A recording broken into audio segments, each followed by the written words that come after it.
Welcome to Learning for Knowledge channel. We are starting a new topic in our channel and it is related with the water treatment.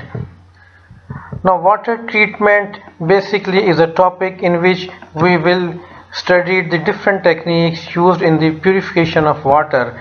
The water used for drinking as far as industrialization purpose, the treatment of water plays an important role. The purification of water comprises of different steps which started from filtration of big size particles as well as microbes, algae, viruses as well as dissolved solids. So we will describe all these things in our lectures. First of all, we are starting from the basics of reverse osmosis. Reverse osmosis is very common nowadays in the purification of water. We will describe the process of reverse osmosis, its basic terms in our lectures. Water in the universe. The life without water on this earth is unimaginable. The Holy Quran says, وَأَسْقَيْنَاكُمْ مَاءً فُرَاتًا, and have given you to drink sweet water. In Holy Quran, Allah Ta'ala said, we made from water every living thing. Will they not then believe? So water is very important, and without water, without sweet water, the life on the earth is unimaginable and impossible. So water demand in the world has been increased due to population growth, economic activities like industrialization, agriculture needs. Historically, there are two major sources of water. One is the water from surface water, which include lakes, rivers, etc. And second is groundwater, the water present inside the earth. These are the two major resources used for the water use in our daily life. However, in recent years, use of seawater after treatment also increasing, and it is a hot topic that the seawater may be used. And in the treatment of seawater, the RO plays an important role. Before looking into the different techniques used to purify the water, we must understand what type of impurity is present in the water. This table describes this thing. Now on this, if you see on the first line of this table, first row of this table, which shows the size of the impurities or different type of species present in the water. In this line you can see that macro particle having size 100 to 1000 micrometer size are present, and these are comprises of sand which has different things. Then microparticle, they have a size ranging from 1 micron to 100 micron, which includes bacteria, algae, silts, etc. Then macromolecules, and then molecular size impurities which have size around 0.01 micron, and this includes viruses, humic acid, etc. And then the dissolved solid, which are ionic impurities, they have the size of 0.001, or you can say on the angstrom level size impurities. These are dissolved in the water and called dissolved solids. So these are the impurities, and their sizes are also varies. Now membrane filtration techniques, which are the latest techniques used to remove these impurities. These impurities, like you can say in this table, that the size of the impurities can have an important role in the techniques used to purify them. For example, in conventional filtration, we can remove the particles or impurities having size from 10 micron to 100 micron. Then the impurities having size from 1 micron to 10 micron, a technique used microfiltration. And then ultrafiltration for further lower size, then nanofiltration, and the dissolved solids, reverse osmosis is used for the filtration. In all these techniques, membranes are used as a filtration media.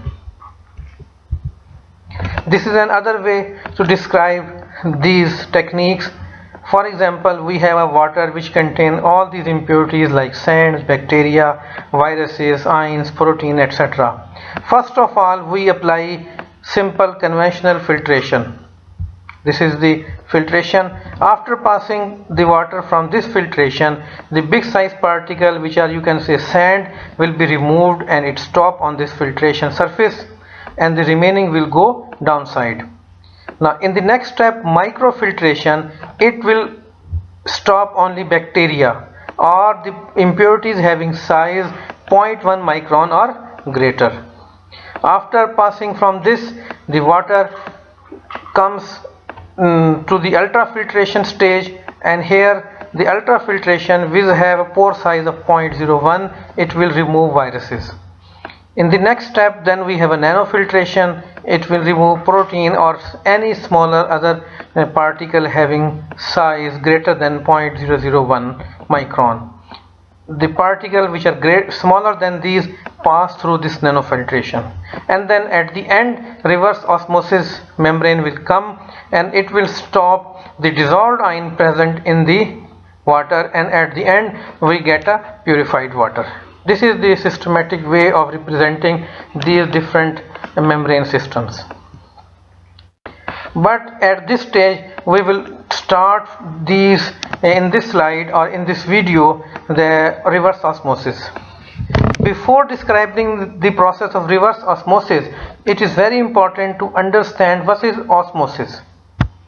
Many people confuse, or it is difficult for them to understand reverse osmosis without understanding the principle of osmosis, which is a biological process.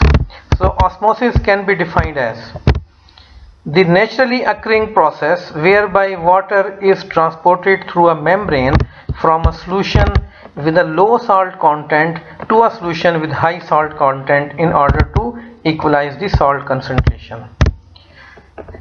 This can be explained by looking into these two diagrams.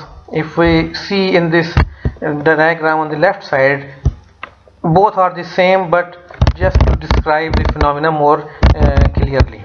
In this left side diagram, you can say there is a compartment, compartment in which there is a semi-permeable membrane exists.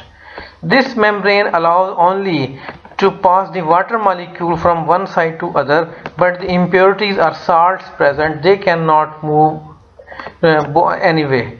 They can stay on their side. So on the right hand side, these black circles shows the impurities. Also in the left hand side, these circles shows the impurities, and black is the water. Now water can move from left to right and right to left. Now which direction water will move? The water will move from that direction where the concentration of the impurities or salts are higher. The water moves from low salt concentration to high salt concentration, that is from right to left. This is called the osmosis process. You can also see there are two containers which are connected with semi-permeable membrane, and now one side is highly concentrated or salt solution, and other side pure water, there is no impurity present. So water will start moving from left to right here in this case, and pure water will move or transfer into the right side, which has the higher concentration of salt. This is called osmosis process, or this flow is known as osmotic flow. Now when water flow from one side to another side, the level of this water on the higher concentration side increased, and the level of the water increased on this side. So this movement which is the osmotic process. Now after some time there is an equilibrium developed, and this is called osmotic equilibrium. So osmotic pressure is a measurement of the potential energy difference between two solutions which are connected through some semi-permeable membrane. This osmotic pressure is developed due to osmosis. Osmotic pressure is a colligative properties. That means that it depends on the concentration of solute but not on its identity. So for example, it ranges from 0.6 to 1.1 psi for every 100 ppm total dissolved solid, irrespective of type of solid, whether we have calcium chloride, we have sodium chloride.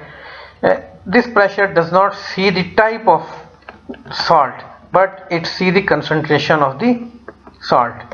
So when water moves from this left to right side, the level of the water rises, and it will rise until it become equal to the outside pressure. This level rise is called osmotic head, and it exerts a pressure on this side. Or in this picture you can also see that water flow from low side to high side, and there is a level rise on the higher side. This increase in level is called osmotic pressure or osmotic head, and it depends on the concentration of the dissolved solid. So in RO process, what is going to happen? The phenomena which is going from low salt side to higher side of salt, the water level increase. In reverse osmosis, this process become reverse. Now the water move from higher salt side to lower salt side. That is, we will apply the pressure and we will exert this force, and now this force compels the water to move back, and the level of the water on other side increases. So how can we define the RO process? Water passes through a membrane, leaving behind a solution with a smaller volume, you can see on this side, and higher concentration, because water level is reduced, so the concentration of salt increase. The water that passes through the membrane is called permeate. This is the permeate because it passes from this membrane and we get a purified water. And the concentrated solution left behind, this is the concentration solution. In this diagram, this is on the right side, a blue color, so this is called concentrate. The RO process requires only an electrically driven feed pump, because we need some energy to push this water that is passed through this membrane. So we use the pump. This pump will exert the pressure. This pump not only overcome the osmotic pressure, but also the resistance of this membrane. This pump will also overcome the resistance of the membrane, so water can easily move from this higher concentrated side to low concentrated or purified side and become the permeate. In this picture, this is the reverse, left to right. When we applied the pressure, you can see water moves on this side, on the low concentration side, and this level increases, we get the purified water. That's why this is called reverse osmosis.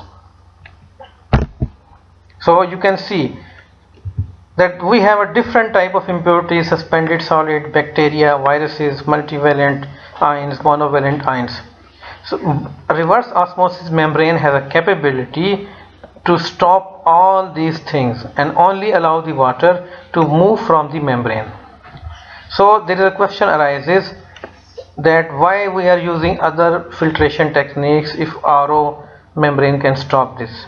In theoretically or principally it can stop, but if we use only RO membrane and all these impurities come on the RO membrane, it will increase the load on the RO membrane and the life of the RO membrane becomes short. That's why we use pre-treatment techniques, and the pre-treatment techniques will be described in some other videos. So applied pressure. Now the very important thing, or you can understand this thing by the brackish water has a approximately TDS 1500 ppm and seawater has a TDS around 35,000 ppm. Now osmotic pressure developed due to 1500 ppm TDS is around 15 psi, while for 35,000 ppm TDS osmotic pressure is about 350 psi. So when we want a pure water, we have to overcome this osmotic pressure. This is the one part. And other thing is membrane which is present, we need to overcome the resistance of the membrane.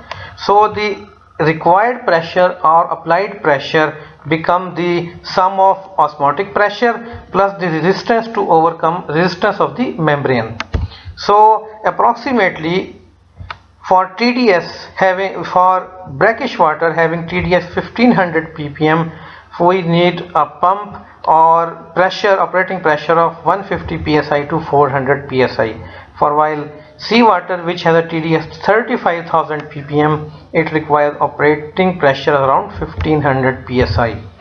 So in short, reverse osmosis is a membrane-based demineralization techniques used to separate dissolved solid, that is ions, from water. Now if we look in the history of RO membrane, basically the RO membrane was first developed in 1960 in the California, and with passage of time there is some advancement and new technologies come with the help of new materials. The development keep going on.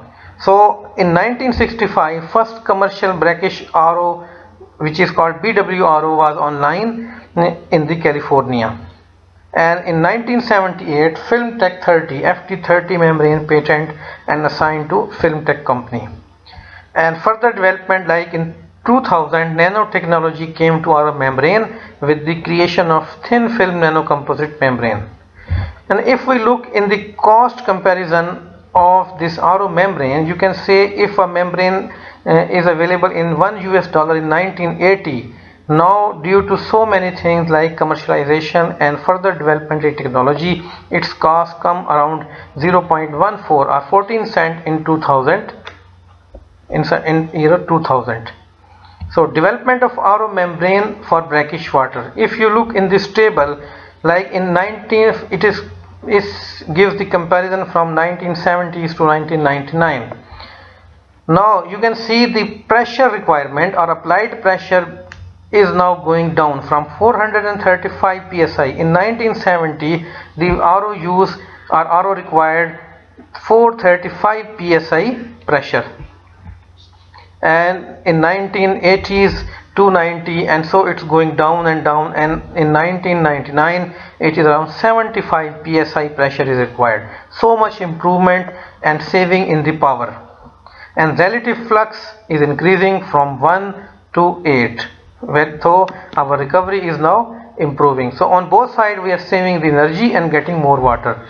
And rejection, now rejection which was 97% now become 99.7. What this means, that we have a good purity of, we can get good water or better water as compared to the water we received in 1970 for the during the purification. And you can also think that membrane material also changed. At the beginning cellulose acetate was used, then it is changed with cross-linked polyamide, and now cross-linked aromatic polyamide composites are used extensively and their performance are very well. Now we come to some basic terms related with the reverse osmosis system, and before the development or designing or any other thing, we must understand these basic terms. So first is membrane. A membrane is a thin layer of material, which in our case or now present days, which is a composite of aromatic polyamide and cellulose acetate also used, capable of separating material as a function of their chemical or physical properties. And that membrane is basically semi-permeable because it allows water to go, but it can stop other ions or molecules. So this membrane is also called as semi-permeable membrane. Then permeate, the portion of the feed stream that passes through reverse osmosis membrane is called permeate. That is, the thing which is allowed to pass from the membrane is called permeate. After passing from membrane, it becomes permeate. Then there is a concentrate, reject or brine. The concentrate, reject or brine is the membrane output stream that contains water that has not passed through. Basically, the water which cannot pass through the membrane and come out as the output of the membrane, that is called concentrate. Or you can say the water which contains the salts and cannot pass through the membrane is called concentrate or reject. or you can say or brine. Then RO system flow rating. What is this? An RO system is rated based on the product flow rate, that is how much water we get from a RO system. Normally the companies or on the RO system, it is influent and reject water flows are not indicated. The product flow rate is used to driven an RO system flow rating, that is if 600 GPM gallon per minute RO system, so what this means, it yields 600 gallon per minute of permeate, which is the product. So normally when companies sells the water, so RO system, they quote the RO system flow rating, that how much product water we will get.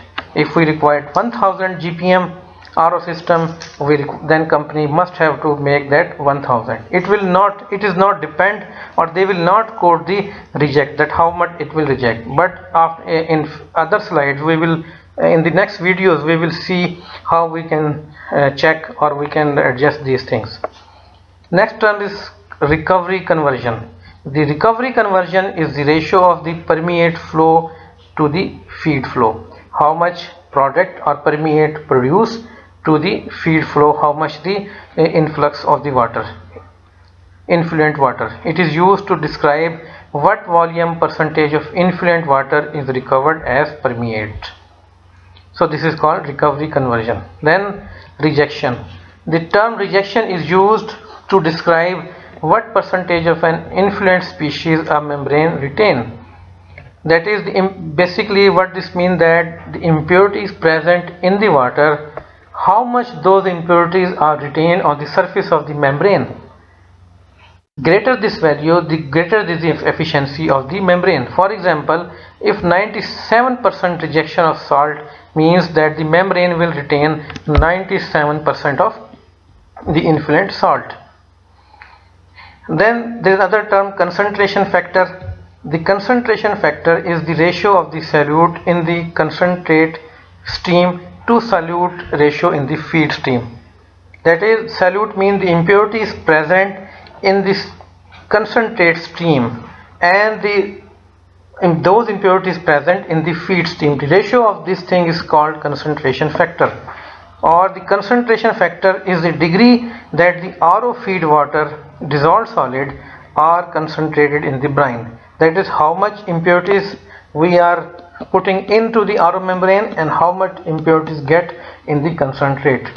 For example, if we have a recovery 50%, that is we get 50% pure water and 50% concentrate, the concentration factor become 2. In 75% 4, 80% 5, and so on. I can explain this in a simple way, that if we have a 10 liter of water and after passing it through a RO system, we get 5 liter, that is 50% of the recovery, and the impurities present in the 10 liter water is, let's say, 5 ppm. When water passes through RO membrane, we get 5 liter of the purified water and 5 liter of the concentrate or reject.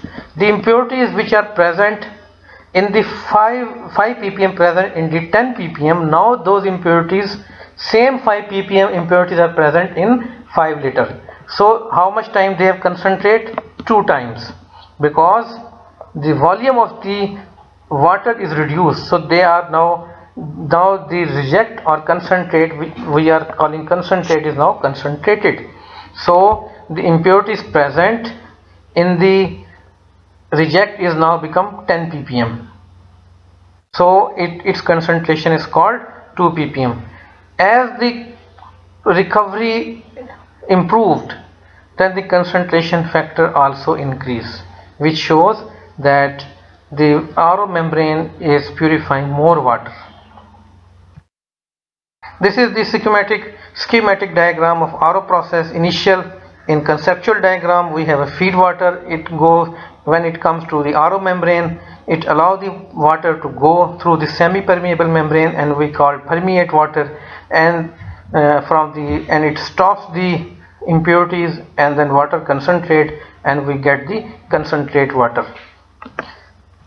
Now this is a further elaborated diagram where feed water comes there is a pre-treatment, and now there is a high pressure pump. After pre-treatment, through this pump the membrane, water pass through this membrane, and we get the permeate or product flow and the reject or concentrate flow. This is another diagram, typical RO plant system diagram. There are, you can see pre-treatment, which include the adjustment of pH through acid, then scale inhibitor and cartridge filtration, etc. And then we have a membrane process. There are different membranes, RO membranes, from where we get the purified water, and there is a concentrate which is reject or brine. Now after this we have a decarbonization or degasification. This section is called post-treatment, disinfectant, stabilizer and distribution. This scheme is for the water which is used for the distribution for the public. If we don't want to distribute and we want to use in the industrialization, in boiler, etc., we will take this water, and if we need any other treatment, instead of using disinfectant and stabilizing chemical, we send that in the boiler. At the end there are some questions, there are some conceptual things. First thing is that normally it is assumed that other membrane processes, reverse osmosis is also based on membrane filtration. Although membrane is present and there is a size exclusion also available, size exclusion, but basically the principle of cleaning of the water is based on the diffusive mechanism, so that separation efficiency is dependent on solute concentration. If solute concentration changes, its progress, or you can say its efficiency, changes. It depends also on the applied pressure and water flux rate. Or in other way, the reverse osmosis, because is not properly a filtration method, because is applied pressure used to overcome osmotic pressure, which is a colligative property that is driven by chemical potential of the salts. And the energy consumption of reverse osmosis is directly related to the salt concentration. If there is a more salt, then as its osmotic pressure is more, so we need more energy.